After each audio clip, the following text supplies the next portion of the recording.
দর্শক, বঙ্গ নিউজে আপনাদের সকলকে স্বাগত জানাচ্ছি। দর্শক, দেশের পরিবেশ আসলে কোন দিকে যাচ্ছে? আওয়ামী লীগ কি আসলে নাই না আছে? আসলে কি বোঝা যাচ্ছে? আসলে যদি বাস্তবিক জরিপ করা হয়, তাহলে যদি স্পষ্ট চোখ মেলে দেখা হয়, আওয়ামী লীগ কিন্তু আছে। প্রত্যেকটা সেক্টরে আছে, প্রত্যেকটা অবস্থানে আছে। কিন্তু কিভাবে আছে? বিলুপ্তির ধারা বা বিলুপ্তির নিয়ম অনুসরণ করে আছে। তারা কিভাবে আছে? প্রাণে বাঁচার জন্য আছে। তারা কিভাবে আছে? মামলা থেকে রক্ষণের জন্য আছে। এরকম ভাবে দেশের পথে প্রান্তরে বিভিন্ন জায়গা কিন্তু ছড়িয়ে ছিটিয়ে আছে। যেহেতু এটা 30 থেকে 40% একটি জনসংখ্যার দল বাংলাদেশ আওয়ামী লীগ, সেই দলটা বিলুপ্তির মূল কারণ হিসেবে আপনি কি মনে করেন? এই দলটির বিলুপ্তির মেন কারণ হলো যে এই দলটি দীর্ঘদিন ক্ষমতায় থাকার পরে এই দলটি মানবিকভাবে অন্ধ হয়ে গেছিল। এবং এটা হলো যে বাস্তবিকতা, যে সঠিক প্রক্রিয়ায় যে নির্বাচন, বিশেষ করে শেষের দিকে যে 18 যে নির্বাচনটা হইল, এই নির্বাচনটা আসলে জনসম্পৃক্ততার নমুনা মাত্র ছিল না, যার কারণে সরকারের ভিত হারাই গেছিল। এবং তার ভিতর দিয়ে আর একটা বিষয় কি, যে নিজ দলের নেতা কর্মীদের কিন্তু আর নিজ দলে ঠাঁই ছিল না। যারা প্রকৃত আওয়ামী লীগ করতো তারা কিন্তু আর দলের ভিতরে কোনো স্থান ছিল না। এবং অন্যান্য দলের নেতৃত্ব যারা ছিল তারা কিন্তু আওয়ামী লীগের নেতৃত্বে চলে আসছিল। এখন কি হচ্ছে? আওয়ামী লীগের লোক কিন্তু ওই সেই জায়গাটায় মাথা গুঁজে পড়ে আছে। তো আওয়ামী লীগ এমনভাবে অন্ধ হয়েছিল যে নিজের দলের নেতা কর্মী এমনভাবে নিষ্পেষিত নির্যাতিত করেছিল দলীয় কোন্দলের মাধ্যমে, যে লাস্টে তাদের বাড়ি থাকা দায় হয়ে গেছিল। এবং লাস্টের দিকে আপনারা সবাই যদি খেয়াল করে থাকেন, দেশের প্রত্যেকটা জায়গা কোথাও আওয়ামী লীগ ছিল না। এবং আওয়ামী লীগের লোকের প্রতি মারাত্মকভাবে আপনার ক্ষোভ ছিল, রাগ ছিল। এবং আওয়ামী লীগের প্রতি আওয়ামী লীগের লোকেরই মন মানসিকতা উঠে গেছিল।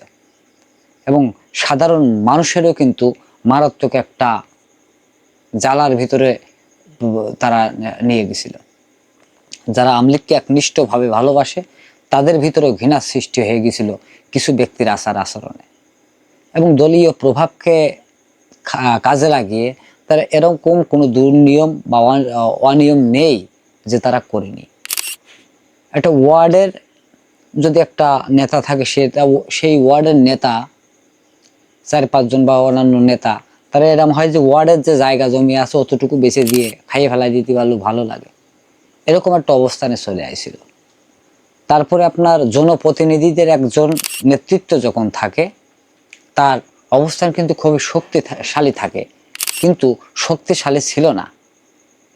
তার থেকে একটা বড় শক্তিশালী ছিল একজন পুলিশ কনস্টেবল, একজন জনপ্রতিনিধির চাইতে বেশি শক্তি ছিল। কেন? তিনি বলতেছে যে আপনারে তো আমি জনপ্রতিনিধি বানাইছি, আপনি তো জনগণের ভোটে নির্বাচিত না। যখন বিশেষত যারা রাষ্ট্রযন্ত্র পরিচালনা করে, তারা যখন ক্ষমতায় থাকে তাদের চোখ হয়ে যায় অন্ধ, এবং তাদের কাছে সব কিছুই নেগেটিভ দেখে, পজিটিভ কোনো কিছু দেখে না। আর আমাদের দেশে 5-6টা লোক, মানে অসাধারণ 5-6টা লোকের জন্ম আমাদের এই দেশে, যারা খাঁটি সরিষার তেল এক কেড়ে ভরিয়ে নিয়ে পাফ লাগে। 5-6টা জন এখনো চারিকলে লক্ষ্য করে দেখেন যে 5-6টা গোষ্ঠী কারা। এই 5-6টা গোষ্ঠী যে দলই ক্ষমতায় যাক না কেন, এরা এই পাই চাটবে। পা সাইডে সাইডে কি করবে জানেন? লাস্টে পা ক্ষয় করে পায়ে বাদ হয়ে যাবে। তো এখন যারা বর্তমানে নেতৃত্বে আছেন, আওয়ামী লীগ, বিএনপি, জামাত বিলে কোনো কথা না, যে দলেরই আছেন 5-6টা গ্রুপ হইতে সাবধান থাকবেন, না হলে কিন্তু আওয়ামী লীগের মতন দুর্দশার সৃষ্টি হবে কিন্তু। এবং আওয়ামী লীগ যে আসলে কবে ফেরবে এর কিন্তু একটু সঠিক নিশ্চয়তা নেই। কারণ নেতৃত্ব যদি না থাকে তাহলে সেখানে ফিরে আসাটা অনেক কঠিন বিষয়। কিন্তু 16 বছর কিন্তু আওয়ামী লীগ শাসন করার পরে তাদের দেশ থেকে পালাতে বাধ্য হয়েছে। বিষয়টা স্বাভাবিক কোনো বিষয় নয়। এবং ওই শাসনকালে বিএনপির তো অঙ্গ সংগঠনের নেতা কর্মীরা ছিল, তারাও কিন্তু অনেক বড় বড় বিক্ষোভ কর্মসূচি সমাবেশ প্রদর্শন করেছে। এটা কিন্তু মানতে হবে। অনেক জনসংযোগ কিন্তু তারা ঘটাইছে। তারপরেও কিন্তু সরকার ফেলতে পারেনি। এর অন্যতম কারণ কি জানেন? রাষ্ট্রশক্তি, রাষ্ট্রযন্ত্র, এটা আলাদা একটা বিষয়। তো যদি আপনারা সুযোগ দেন তবেই কিন্তু আওয়ামী লীগ ব্যাক করবে। আর যদি আপনারা সুযোগ না দেন তবে কিন্তু ব্যাক করতে পারবে না। তবে যে কন্দল বর্তমানে দেশের মাঝে দেখা যাচ্ছে, সেটা দেখে মনে হচ্ছে যে অবিলম্বে কিন্তু ব্যাক করবে। এত বড় বৃহৎ শক্তিশালী একটা দল বাস্তবিক অর্থে তারা কিন্তু বসে নেই। তারা তাদের কর্মকার্যকে পরিচালিত করবে এবং তারা কিন্তু তাদের ক্ষোভকে, রাগকে নিয়ন্ত্রণ করে কিন্তু সামনের দিকে আগানো চেষ্টা করতেছে। সকল স্তর থেকে নেতাকর্মীরা কথা বলতে শুরু করতেছে। এর ইঙ্গিত যদি আপনারা দৌড়োদৌড়ি বা এই কন্দলে সমস্ত কিছুর ভিড়ে যদি স্বাভাবিকভাবে নেন তাহলে সেটা ভুল হবে। আপনারা ভালোই জানেন যে ছোট্ট ঝড় থেকেও একসময় বৃহৎ ঝড়ে রূপান্তরিত হতে পারে। আপনাদের মানতে হবে এটা একটা বৃহৎ শক্তিশালী একটা সংগঠন বাংলাদেশ আওয়ামী লীগ, যেটা বাংলাদেশের স্বাধীনতায় নেতৃত্ব দিয়েছে।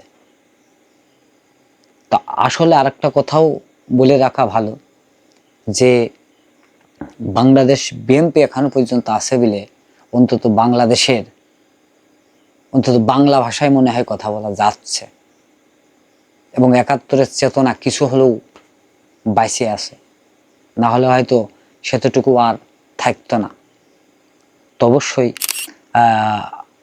এতটুকু কলা বলে রাখি যে যদি ৭১-এর চেতনাবোধ বাঁচিয়ে রাখতে হয় তাহলে কিন্তু বিএনপির প্রয়োজন আছে অন্তত এই মুহূর্তে।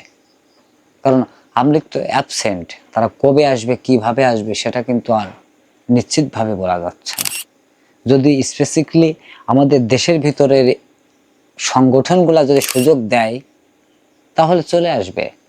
কারণ নিজেদের আন্তকন্দল, নিজেদের ভিতরে ঐক্যের ফাটল, এই গ্যাঞ্জাম ফেসাদের ভিতরে তারা কিন্তু আগাতে আছে। আগাইতে কিন্তু দেশের ভিতরে প্রবেশ করে গেছে ইতিমধ্যে। আপনারা যদি ভালোভাবে খেয়াল করেন তাহলে দেখতে পারবেন। এবং সাধারণ মানুষ কিন্তু আস্তে আস্তে এই সমস্ত কার্যক্রমের প্রতি বিরক্তির প্রকাশ করতে শুরু করেছে। তো সাধারণ মানুষই কিন্তু নিয়ে চলে আসতে পারে এবং সাধারণ মানুষের জোয়ারে বাদ দেওয়ার মতন শক্তি কিন্তু কোনো ব্যক্তি বা সংগঠনের নেই। কারণ যে সংগঠনই হোক না কেন তার মূল উৎসাহ কিন্তু মানুষ। তো ধন্যবাদ সকলকে, ভালো থাকবেন এবং পরবর্তী এপিসোড দেখার আমন্ত্রণ জানিয়ে শেষ করছি আজকের মতন। বঙ্গ নিউজের যারা আজকের মতন এটা করেছি না, বঙ্গ নিউজ আপনারা যারা নতুন চ্যানেলটি সাবস্ক্রাইব করে পাশে থাকবেন। ধন্যবাদ সকলকে।